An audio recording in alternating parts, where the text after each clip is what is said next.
Bonjour à tous et bienvenue à la campagne. À l'occasion de ce 57e numéro de Terre de l'Aube, nous allons vous faire découvrir un événement qui attire tous les ans de nombreux aubois. Il s'agit d'un dimanche à la campagne qui a lieu ce dimanche 15 avril. En tout, 57 sites du monde rural, comme celui-ci à Milly-Saint-Georges, sont à visiter un peu partout dans l'Aube.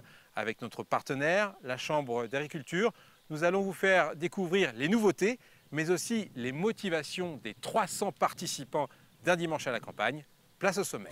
L'édition 2012 du Dimanche à la campagne réserve encore des surprises, avec notamment de nouveaux participants. C'est du fabriqué en France et notamment à Saint-Lye. Il peut y avoir quand même 500 à 1000 personnes qui passent sur votre ferme. Cela fait parfois plus de 10 ans que des fermes de Haut-Puiseaux ouvrent leurs portes.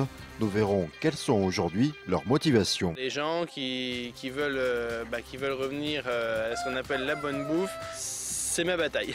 Y a-t-il des activités culturelles, patrimoniales et artisanales en milieu rural? Réponse oui, et le dimanche à la campagne permet de les découvrir. Je ne connais pas tous les sites de l'Aube, mais je me dis que sur un tout petit village et sur 1 kilomètre, on peut découvrir tout ça. De mettre à l'honneur finalement les gens qui pouvaient avoir du talent, nos habitants ont du talent. Ce dimanche 15 avril, la campagne auboise ouvre ses portes. Nos invités délivrent les clés de ce rendez-vous à succès. Nous sommes ici au GAEC des Tourelles, situé à Milly-Saint-Georges, près d'Herville-Châtel. Un GAEC, c'est un groupement agricole d'exploitation en commun. Et ce GAEC va participer à la manifestation un dimanche à la campagne. Lionel Donne, vous êtes producteur de chaours et l'un des associés au sein de ce GAEC. Alors qu'est-ce que vous allez proposer aux visiteurs lors de la manifestation un dimanche à la campagne? Alors, dimanche, on va proposer la visite de tout l'ensemble de la ferme, y compris la fromagerie, de toutes les salles de fabrication et d'affinage des fromages. On propose aussi la traite à la main, pour ceux qui veulent s'essayer à faire couler quelques gouttes de lait, après une mamelle de vache. Pour les petits, on a prévu cette année, pour une première fois, une petite balade en tracteur à pédales, grâce à un sponsor. Et puis, comme tous les ans, nous offrons un fromage par voiture visiteur. Et puis, la dégustation de tous nos fromages. Et puis, pour ceux qui le veulent, un petit verre de lait. Alors, présentation d'élevage, présentation de la fabrication de chaours, dégustation, animation pour les enfants. Dites-moi, ça amène du monde, ça? Bien, comme tous les ans, nous comptons sur de nombreux visiteurs. Depuis plusieurs années, nous recevons entre 500 et 1000 visiteurs dans la journée, essentiellement concentrés sur l'après-midi. Ça exige une sacrée organisation. Donc on mobilise les amis, la famille, et nous sommes entre 15 et 20 personnes à accueillir ces visiteurs pour les guider, pour les accompagner, pour répondre à leurs questions, etc. Qu'est-ce qui vous fait plaisir dans cette manifestation? Pourquoi vous y participez tous les ans? Beaucoup de choses nous font plaisir. C'est un moment particulier dans l'année pour nous. C'est l'occasion de partager avec des gens, des ruraux ou des citadins, notre vie, nos passions. Nous sommes ici, les gens qui travaillons ici, des gens passionnés par ce que nous faisons. Nous croyons beaucoup à toutes les valeurs de la vie, du végétal à l'animal, et on finit au fromage. Tout ça, c'est l'essence de la vie. C'est un vrai temps de partage. Et nous, on le vit tous les jours, et c'est un moment de montrer comment on se démène pour véhiculer ce morceau de vie. Alors je crois que Danny Dubuisson est présent au sein du GAEC. Danny Dubuisson, c'est le président du Comice agricole. C'est l'organisation qui met en place un dimanche à la campagne. Il est allé voir vos veaux, c'est ça? Oui, tout à fait. Il y en a un hors-série. Bon, allez, on va aller le voir, on va aller le rejoindre. D'accord, on y va. C'est parti. Danny Dubuisson, bonjour. Bonjour. Un dimanche à la campagne est un événement très attendu des aubois, année après année. Est-ce qu'on peut dire que cette manifestation est un véritable succès? C'est la 16e édition et je pense qu'elle a toujours le même engouement. On a toujours à peu près le même nombre de sites d'ouverts. Quelques-uns ferment pour des raisons diverses et variées, puis d'autres reviennent. Donc on tourne cette année à 57 sites. Quelques chiffres, combien de visiteurs durant une journée? Écoutez, depuis quelques années, on compte entre 20 et 22 000. C'est une fourchette. Je pense que c'est une belle opération. Uniquement des aubois, ou on sait que peut-être des habitants des départements limitrophes viennent de temps en temps à cette opération? On met des programmes en limite de département, donc ça attire aussi des gens en dehors du département. Alors vous l'avez dit, 57 sites sont à disposition des Aubois cette année. Et même si vous êtes un fidèle d'un dimanche à la campagne, eh bien sachez que le monde rural vous réserve encore bien des surprises. 2 exemples avec 2 sites qui présentent leur activité pour la première fois lors de l'opération Un dimanche à la campagne. Une manière de se démarquer. C'est un reportage de Christian Vira. Martine et Geoffroy sont horticulteurs depuis plus de 20 ans. Chaque année, ils font pousser près de 160 000 plants. Pour la première fois, ils ont choisi de participer au Dimanche à la campagne, édition 2012. Les géraniums sont là, on les a mis tout petits en pot, là ils vont pousser, ils vont être bons à vendre dans une quinzaine de jours. On connaît notre produit, on le fabrique nous-mêmes, voilà, c'est différent de ce que l'approche est différente par rapport au commerce pur. C'est du fabriqué en France et notamment à Saint-Lié. Avant ou après les repas servis sur place, Martine a prévu d'animer des ateliers d'un quart d'heure, notamment sur le bouturage. Si vous mettez juste ça, une feuille en terre comme ça, bon bah là vous pouvez toujours attendre qu'elle racine. Vous pouvez le faire, mais là ça le fera pas. Donc à prendre les bons morceaux de plante pour faire la plante qu'on désire, quoi. Voilà. Quand c'est raciné comme ça, bah, ma foi, c'est bon à passer au rempotage. Donc après, atelier rempotage. Lors de la visite, les serres de Saint-Lié proposent d'autres découvertes. Du terreau en lombriculture. Donc ça c'est pareil, je ne dis pas grand chose, mais ça se passe avec les vers de terre, donc après c'est à venir voir sur place. Une petite jeune fille aussi qui va nous faire de la démonstration d'articles en fleurs coupées, et un jeu qui sera à faire au niveau de la serre, avec des panneaux sur les plantes, pour éventuellement les gens, s'ils savent donc reconnaître les plantes où il y aura les numéros, et puis il y aura des petits lots à gagner. Autre lieu, autre motivation, Angélique, ancienne assistante export, propose de découvrir un autre univers. Ah oui, les chèvres, c'est vraiment les stars à part entière. C'est vrai qu'on a eu pas mal de visites des villageois, tout le monde est très curieux de les voir. Les petits-enfants aiment beaucoup les petits chevreaux, c'est très sympa comme animal en fait. Hormis l'aspect sympathique, la fromagerie est en construction. Angélique démarre son activité à Coussegrès. Le dimanche à la campagne est un moyen de le faire savoir. Il peut y avoir quand même 500 à 1000 personnes qui passent sur votre ferme. Après, le bouche à oreille fait le travail, quoi. Si Angélique propose de la vente directe, elle ne sera pas la seule présente. Pour le dimanche à la campagne, en fait, j'ai une collègue viticultrice en Champagne qui vient présenter son champagne. On aura également un collègue qui fait des flammes cuches. Donc, si la production de fromage est lancée, on va faire une flamme cuche aux chèvres. Et ensuite, on a aussi un collègue qui vient faire du boudin noir. Donc, les gens pourront assister à la fabrication du boudin. Que ce soit à Saint-Lié ou à Coussegrès, les 2 producteurs ont surtout l'intention de faire connaître les coulisses de leur profession. Dany Dubuisson, on l'a vu dans ce reportage, Un dimanche à la campagne est incontestablement un succès. Du coup, est-ce que vous êtes très exigeant sur la qualité des exposants? Écoutez, ça fait 2 ans on a mis une charte en place. Et donc, on essaye de la faire respecter au mieux. Et donc, les gens, quand ils signent cette charte, s'engagent à respecter un peu l'esprit du dimanche à la campagne, que les exploitants ouvrent leurs exploitations, bien entendu, que ce soit vraiment une rencontre entre les citadins et les ruraux, et puis aussi donc que les gens se promènent face à un itinéraire dans leur journée, et puis peut-être le midi se retrouver autour dans un site où ils font de la restauration. Lionel, je crois que je vais être le premier finalement des Aubois à visiter votre site. Aujourd'hui, on n'avait pas bien vu l'élevage. Je vous propose qu'on s'y rende. C'est parti? Comme vous voulez. Eh ben on y va, on y va. Tout de suite.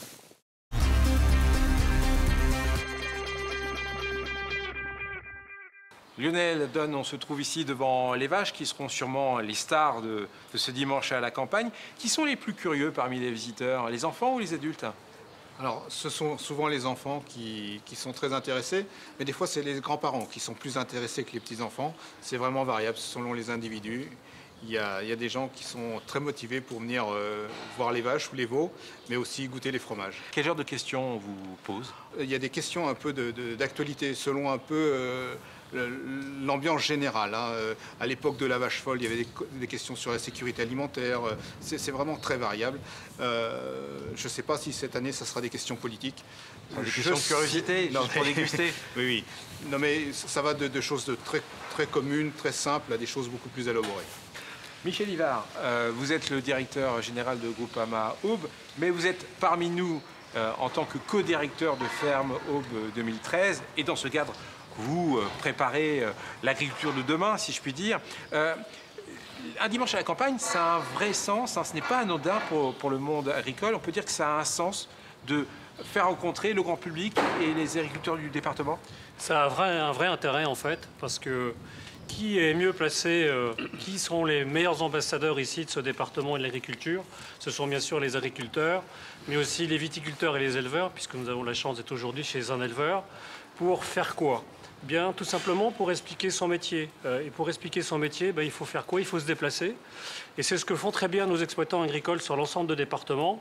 Et en même temps qu'ils expliquent leur métier, ils donnent cette image de l'agriculture auboise qui est dynamique, innovante et qui utilise de nouvelles technologies. Dany Dubuisson, les visiteurs viennent souvent chercher un cadre bucolique pour l'opération Un dimanche à la campagne, ils viennent y déjeuner.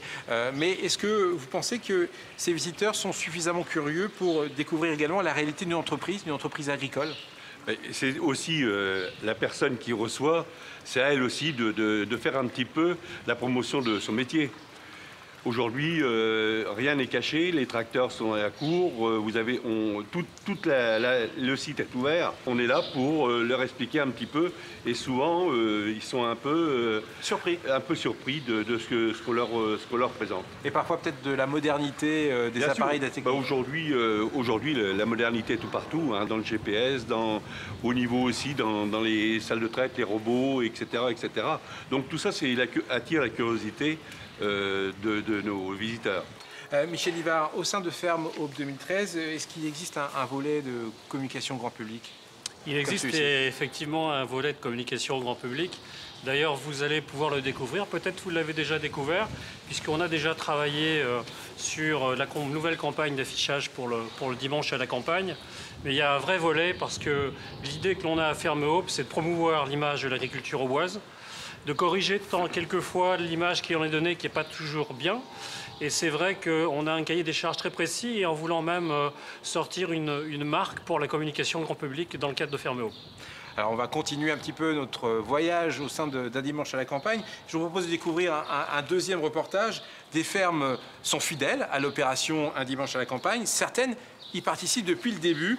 Quel message veulent-elles faire passer encore aujourd'hui? Quel est le bilan de leurs années d'implication? Nous sommes allés chercher les réponses à Haut-Puiseaux. À Haut-Puiseaux, 3 sites se mobilisent pour ce dimanche à la campagne. Certains y participent depuis près de 10 ans. David est l'un d'entre eux, il est éleveur de volailles. C'est de plus en plus recherché par les gens qui veulent revenir à ce qu'on appelle la bonne bouffe. Moi, c'est ma bataille. David est fier de montrer sa production aux visiteurs. Grâce à cette opération, il renouvelle et fidélise sa clientèle. Et les gens vont même se grouper face à la distance pour que ça vaille le coup de faire le déplacement, et ne prendront pas un poulet mais 5 pour des fois la famille, et feront le déplacement de Bar-sur-Aube par exemple. Haut-Puiseaux est également un haut lieu de la production du cidre. Gérard Haute va se concentrer cette année sur l'explication de son métier. Eh bien, on va leur expliquer les différentes variétés de pommes que l'on trouve dans le Pays d'Hôte. Et puis on va aussi leur expliquer complètement le cycle biologique de l'arbre, comment se structure un arbre, pourquoi il y a une production qui se fera plutôt une année sur 2. Des explications techniques qui correspondent selon lui à l'évolution de la demande des visiteurs. Autant au départ, ils découvraient notre région, ils découvraient les producteurs, alors que maintenant ils vont plus sur quelque chose de plus précis, ils vont sur quelque chose de vraiment plus spécifique à une production. On a revu un petit peu cette porte ouverte totalement différemment, puisque je pense que le producteur doit rester à l'écoute de ses visiteurs, et le fait d'avoir beaucoup d'exposants peut mener dans certains cas, on ne sait plus dans quelle ferme on va. Et je pense qu'il faut plutôt revenir sur des fondamentaux comme l'accueil, comme la découverte d'un site. Autre site de production de cidre et jus de pomme, l'asinerie de la Valentaine profite de l'opération pour proposer ses activités d'été, dont des balades avec des ânes. On a des petits dépliants, des petites cartes publicitaires pour annoncer nos activités et des visiteurs nous demandent de la publicité pour s'inscrire dans la saison d'été. Voir aussi d'autres animaux de la ferme, des volailles, un paon, deux pannes, une chèvre naine, des moutons nains. On peut aussi se restaurer sur place. Joël Lagoguet ne se lasse pas de faire également découvrir son musée à l'occasion du dimanche à la campagne. Qui font une région, soit mettons au côté de Bar-sur-Aube ou du côté d'Arcis-sur-Aube, et ce ne sont pratiquement pas jamais les mêmes personnes. Le but de ça, c'est de montrer comment on travaillait et le mal qu'on avait. Pour moi, c'était plus agréable de travailler à cette époque-là que maintenant. Point commun à l'ensemble de ces agriculteurs, une certaine fierté à partager leur passion et leur savoir-faire tous les ans avec les visiteurs. Encore une fois, dans ce reportage, on a pu découvrir des activités incroyables et parfois de petite taille. Alors maintenant, Lionel, on est au cœur de votre fromagerie qui fabrique du chaours. On a même mis la tenue vestimentaire obligatoire. Je suis très ravi d'avoir une Charlotte. C'est ici que les visiteurs pourront découvrir ce que vous fabriquez, dans cette pièce ? Oui, alors, à l'occasion de la visite de la fromagerie, la visite de la fromagerie s'inclut dans l'ensemble de la visite de la ferme, mais on organise la visite de la fromagerie bien spécifiquement. On crée des groupes d'une vingtaine, une trentaine de personnes qui commencent la visite par cette salle ici. Mais le dimanche, il n'y a pas de fabrication de fromage. Et bien entendu, pour des raisons d'hygiène, on ne met pas en présence des visiteurs avec les fromages. Il n'y a qu'aujourd'hui, pour la télévision, où nous faisons une exception. Les visiteurs, ils viennent découvrir l'histoire du chaours, comprendre la fabrication ? Alors, ils viennent essayer de comprendre notre travail. Concernant le chaours lui-même, on a la chance d'avoir aussi un stand du syndicat du chaours dans les exposants à côté. Donc, pour se renseigner sur le chaours, l'appellation en général, y compris l'organisation d'un petit jeu sur ce stand.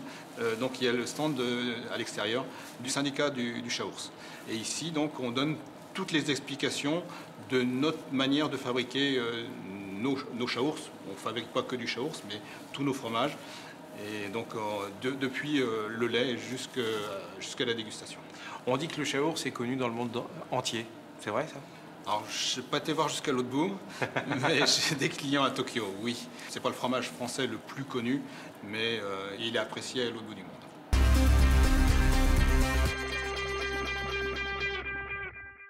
Daniel Dubuisson, avec cette fromagerie, on est au cœur du monde rural actif. Et pourtant, dans toutes les têtes, on a l'idée d'une désertification rurale. Qu'en est-il dans l'Aube ? Non, mais là, je crois que c'est une idée vraiment fausse. Il n'y a pas de désertification dans l'Aube. Il y a une partie forcément de grande culture où les exploitations se sont agrandies. Et quand on sait qu'il y a quelques centaines de sites qui font de la diversification, beaucoup de producteurs de volailles, beaucoup de producteurs, vous avez des producteurs de choucroute, vous avez des producteurs de fruits et légumes, c'est vraiment varié sur tout le département et nos sites, les 57 qui sont ouverts, sont répartis de façon pratiquement uniforme sur tout le département. Et tout ça rend plus dynamique le monde rural ? Bien sûr, parce que ça donne quand même un esprit un peu de compétitivité, quoi. Et je pense que non, la désertification, je crois que c'est pas encore pour le département de l'Aube. Dans l'Aube, il y a également des leaders mondiaux de l'agriculture. Je pense par exemple à Soufflet. Pourquoi, pour l'opération Un dimanche à la campagne, avoir plutôt décidé de privilégier ce qu'on appellerait les artisans du monde agricole et pas ces leaders mondiaux qu'on ne visite pas ? Disons que peut-être ce serait une idée à creuser et peut-être on pourrait y réfléchir les années qui viennent. Donc ce qu'on souhaite, c'est voir la ruralité dans son ensemble, pas uniquement avec l'agriculture, c'est voir des communes où il n'y a plus de fermes, Mais les gens, il y a beaucoup de gens, de petits artistes qui se font connaître ce dimanche-là et qui font vivre la vie toute l'année, qui font vivre la vie de ces villages. Alors justement, Dany, vous parliez d'artisans. Il faut savoir que dans le cadre de l'opération Un dimanche à la campagne, il n'y a pas que les agriculteurs qui ouvrent leurs portes, il y a aussi des particuliers et des artisans qui font découvrir l'Aube rurale et sa beauté dans le cadre de leurs ateliers. Je vous propose de découvrir plusieurs exemples dans ce reportage signé Christian Vieira, qui s'est rendu à la fois à Ménil-Saint-Loup et à Géraudot. Si Ménil-Saint-Loup est entouré de champs agricoles, durant le dimanche à la campagne, ce village va révéler une vie culturelle intense.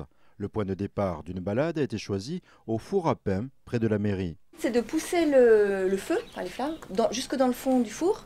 Et ce four, il fait 2 mètres de profondeur. 30 bénévoles et 15 exposants se sont mobilisés pour ce dimanche. Une mobilisation plutôt facile puisque la commune est très active dans le domaine culturel. Toutes les semaines, il y a des activités régulières, de loisirs créatifs, d'éveil musical pour les enfants, d'anglais qui est nouveau. Et puis après, il y a aussi des choses caritatives. Parmi les participants, Marie-Claire, peintre par plaisir et qui expose pour la première fois dans sa commune. Appréhension sur le regard du public. Tout en habitant la campagne, on peut avoir aussi des loisirs culturels et non pas réservés, j'allais dire, à la ville, entre guillemets. Michel, lui, propose de découvrir son jardin extraordinaire, nommé le jardin botanique de la Brisate. Entre 400 et 500 plantes. Je fais un thème tous les ans. Cette année, ça va être le blé. L'an dernier, c'était une pirogue. Ici, à chaque édition du dimanche à la campagne, ils sont plusieurs centaines à suivre la balade familiale d'1,5 km qui permet de découvrir un patrimoine culturel varié et discret. On part du four à pain, donc ce site qui a été construit. Ensuite, par les petits chemins qui seront bien fléchés, on passe devant la chapelle templière du 12e qui a été entièrement restaurée. On passe devant le magasin de vente des céramiques peintes des moines.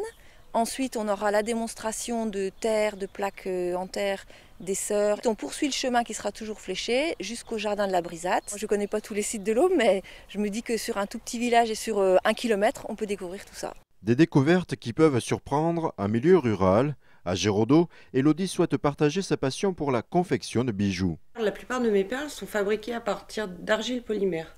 Et donc c'est la manière dont je vais mélanger mes pâtes entre elles et les couleurs que je vais fabriquer des motifs. Il faut savoir que les perles sont aussi percées, poncées, vernies. Et ensuite, moi j'ai mon petit atelier de fabrication où là je vais faire tous les montages. Lors du dimanche à la campagne, elle va démontrer la complexité de fabrication de ces pièces uniques. Alors je fais beaucoup sur mesure, c'est-à-dire que les gens viennent avec une tenue et moi je fais le bijou qui va convenir avec la tenue. Je fais souvent 2-3 propositions. Celui-ci c'est un bijou que je porte depuis très longtemps, c'est un bijou d'épices à base de poivre, d'anis, de curry, de persil. Alors ça fait un peu sourire mais ça fait des bijoux je trouve très naturels et très jolis. Peintres, sculpteurs, brodeurs, miel, plusieurs créatifs vont présenter leurs créations à la salle des fêtes de la commune. Alors on est une douzaine et en fait ça a été organisé par un de nos élus, Madame Colfort, qui a pensé que c'était pas mal de mettre à l'honneur finalement les gens qui pouvaient avoir du talent, nos habitants du talent. Si certains sont amateurs, d'autres devenus artisans ouvrent leur atelier tout au long de l'année. Il s'agit donc d'une occasion de dénicher des talents uniques et originaux. Nous sommes ici à la dernière étape de notre visite du GAEC des Tourelles, l'étape dégustation. C'est aussi ce que vont vivre les visiteurs ce dimanche 15 avril. Ils vont pouvoir déguster les nombreux fromages fabriqués ici à Ménil-Saint-Georges. Michel Livard, en regardant ce dernier reportage, on peut voir des artisans, des habitants du monde rural très dynamiques. On est loin de l'image d'Épinal d'un monde rural moribond. C'est ça l'esprit de Ferme Aube, de montrer que ce monde rural est très très actif? Ce monde rural, il est très très actif, mais ce qu'il faut dire surtout, c'est que l'agriculture dans ce département, elle a un point économique très fort, très important, que les Aubois et les Auboises ne connaissent peut-être pas. Je veux parler là du produit intérieur brut. Produit intérieur brut du département, créé par l'agriculture, c'est 30%. Donc on le voit comme ce produit intérieur brut est tellement important que ça crée quoi? Ça crée de l'activité, de l'intérêt. On le voit bien dans le reportage, des artisans qui viennent s'installer. Grâce à qui tout ça, on a la chance ici d'être superbement accueillis parce qu'on parle souvent de dynamique, de choses modernes, de nouvelles technologies, mais il ne faut pas oublier non plus cette ambiance conviviale qu'il y a dans le département et cet accueil qu'on peut avoir. Donc moi je peux inviter tous les Aubois et toutes les Auboises à venir nombreux dimanche prochain. Un dimanche à la campagne, c'est finalement une manière de célébrer ce dynamisme. C'est totalement la bonne manière, je trouve, moi, de célébrer ce dynamisme qu'on a vu tout au long de l'émission, qu'on a vu tout à l'heure dans le reportage. Il est vrai qu'il se fait beaucoup de choses très, très intéressantes et la communication qui est faite d'ailleurs par les agriculteurs dans ce département est très importante. On va le voir là dimanche prochain avec le dimanche à la campagne. Nous allons bientôt le voir avec les foires de Champagne et vous allez voir là un stand complètement dynamique, innovant. Bon, ça, c'est pas dû au fait du hasard. Quand on parle de dynamique, je parlais de la dynamique de mon groupe communication que j'ai la chance de piloter avec certains collègues et c'est vrai qu'on prend vraiment un pied à développer tout ça dans le département. Dany, pourquoi s'arrêter finalement au dimanche 15 avril? On pourrait rêver que l'Aube devienne une sorte de parc d'attractions vert tous les week-ends, à ciel ouvert. Ça peut être une bonne idée, mais disons que en tant qu'opérationnel, je crois que c'est quelque chose qui est quand même un petit peu en dehors de nos possibilités. Mettre en place cette journée, au niveau financier, c'est quelque chose de très important. J'en profite ici pour remercier tous nos partenaires. Sans eux, on ne pourrait pas faire ce dimanche à la campagne. Pour terminer, Dany, une question pratique. Si je veux préparer mon parcours, comment je fais? Écoutez, cette année, nous avons encore mis en place 70 000 flyers avec le programme. On peut voir les différentes régions, les sites sont bien répertoriés, numérotés, et les gens, en partant le matin, peuvent bien faire leur itinéraire. Et je suppose aussi qu'il y a un site internet dédié. dimanchealacampagne.com, et là, on a toutes les infos. Eh bien, merci à tous d'avoir participé à ce Terre de l'Aube un peu spécial. Je vous propose de trinquer à l'opération Un dimanche à la campagne et à son succès. Venez vraiment ce dimanche nombreux dans le département, car ce dimanche à la campagne, ça vaut le détour, croyez-moi. À bientôt.